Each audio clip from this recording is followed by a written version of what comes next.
নমস্কার বন্ধুরা, Indian choice কিচেনে তোমাদের স্বাগত জানাই। দুর্গা পুজো, লক্ষ্মী পুজো সব তো গেল। পুজোর সময় আমাদের নানা রকম খাওয়া দাওয়া হয়, কিন্তু এখন আর ভালো লাগছে না। এখন মনে হচ্ছে হালকা কিছু খাই। তার জন্য আজকে আমি একটা মুরগির মাংস হালকা করে রান্না করে তোমাদের দেখাচ্ছি। মাংসটা নিয়ে নেবো। মাংসের মধ্যে প্রথমে হলুদ, অল্প নুন, একটু সর্ষের তেল আর একটু টক দই দিয়ে মাংসটাকে মাখিয়ে নেবো ভালো করে।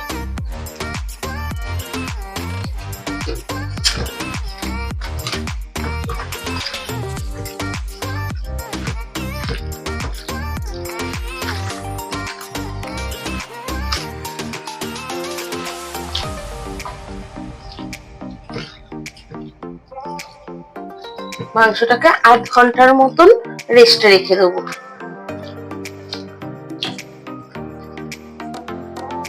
মিক্সির কন্টেনার নিয়ে নিয়েছি, এর মধ্যে একটা মশলা করে নেবো। পেঁয়াজ, টমেটো আর লাল লাল দেখে একটা কাঁচা লঙ্কা, এইগুলোকে একসঙ্গে পেস্ট করে নেবো। গ্যাসে কড়াই বসিয়ে কড়াইতে সর্ষের তেল দিয়ে দিয়েছি, তেলটা গরম হয়ে গেছে। এবারে আলু কেটে রেখেছিলাম ডুমো ডুমো করে, আলুগুলো সব ভেজে নেবো একসঙ্গে।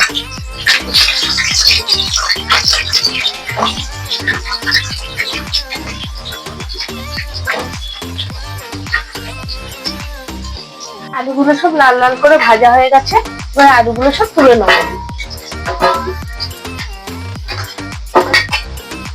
এবারে তেলের মধ্যে একটা তেজপাতা ফোড়ন দিয়ে দেবো আর কিছুটা ফাইন করে কুচিয়ে রাখা পেঁয়াজ দিয়ে দেবো।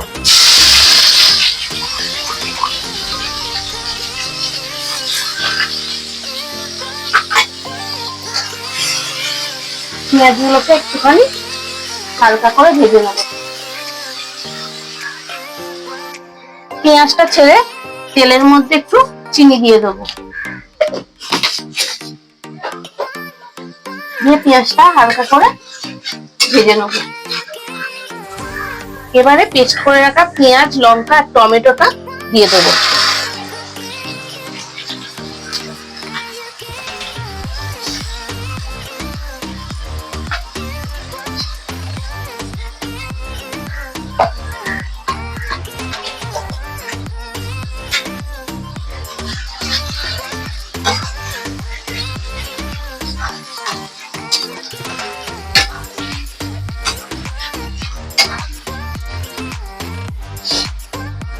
এবারে একটু রসুন বাটা,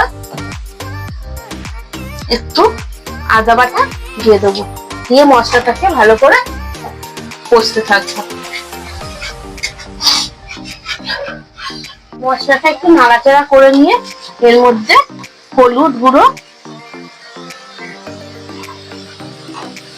কালারের জন্য কাশ্মীরি লঙ্কার গুঁড়ো আর স্বাদ মতন নুন দিয়ে দেবো।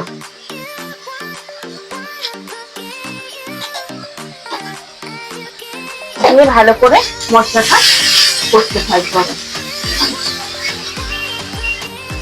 মশলা থেকে তেলটা ছেড়ে দিয়েছে, এবারে ম্যারিনেট করা মাংসটা দিয়ে দেবো।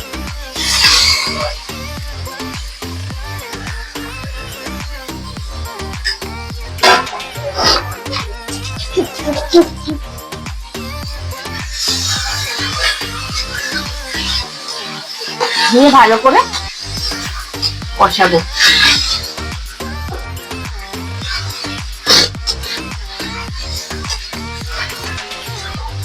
মাংসটা খানিকটা কষানো হয়ে গেছে, এবারে ভেজে রাখা আলুগুলো দিয়ে দেবো,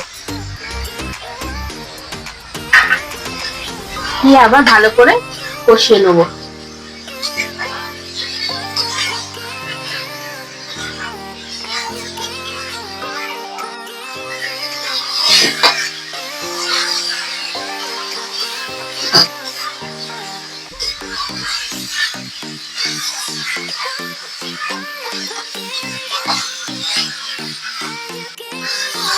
মাংসটা কষানো হয়ে গেছে, তেলও ছেড়ে দিয়েছে, এবারে এর মধ্যে জল দিয়ে দেবো। মাংসর আলু আর মাংস দুটোই সেদ্ধ হয়ে গেছে। এবারে একটু গরম মশলা দিয়ে দেবো, দিয়ে নেড়ে নিয়ে গ্যাসের ফ্লেমটাকে অফ করে দেবো।